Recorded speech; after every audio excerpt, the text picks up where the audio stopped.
বাংলাদেশ আগামী মার্চ মাসের ফিফা উইন্ডোতে মাঠে ফিরছে। এটি হবে এফসি এশিয়ান কাপ বাছাইপর্ব প্লে-অফ, যেখানে তাদের প্রতিপক্ষ সিঙ্গাপুর হবে। অনলাইনের কিছু আলোচনা অনুযায়ী মার্চ ২৬ তারিখে ভিয়েতনাম দলের সাথে একটি ফ্রেন্ডলি ম্যাচ খেলার কথাও উঠেছে, যদিও অফিসিয়াল বাফুফে থেকে নিশ্চিত ঘোষণা এখনও পাঠানো হয়নি।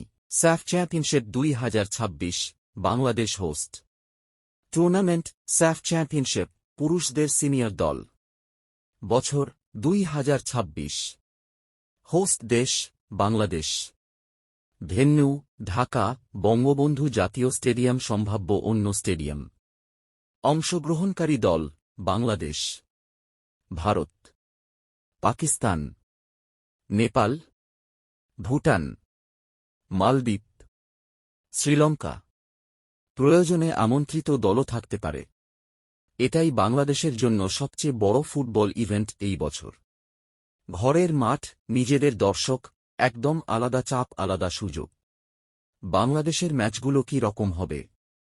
গ্রুপ স্টেজে ৩-৪টা ম্যাচ। সেমিফাইনাল, ফাইনাল যদি কোয়ালিফাই করে।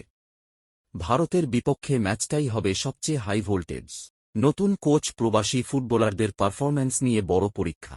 বাংলাদেশসহ দক্ষিণ এশিয়ার সব দেশ অংশ নেয়ার স্যাফ চ্যাম্পিয়নশিপের ১৫তম আসর প্রথমেই ২০২৫ সালে হওয়ার কথা ছিল, কিন্তু এটি ২০২৬ সালে স্থগিত করা হয়েছে এবং এখন ২০২৬ সালে হবে।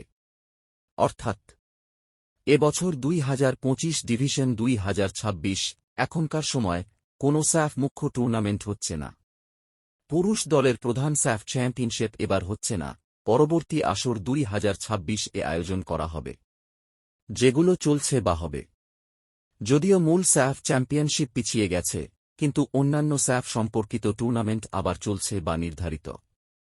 October, November ২০২৬। বাংলাদেশ কি ফিফা ফ্রেন্ডলি খেলতে পারে? ফিফা ফ্রেন্ডলি নিশ্চিত নয়, তবে অক্টোবর, নভেম্বরে একটা হলেও ম্যাচ হওয়ার চান্স ৬০-৭০%। হোম ম্যাচ হলে সম্ভাবনা আরও বাড়ে। World cup, Asian cup qualifier নেই। ফিফা উইন্ডো আছে। বাংলাদেশের ফ্রেন্ডলি ম্যাচ খেলার বাস্তব সম্ভাবনা আছে।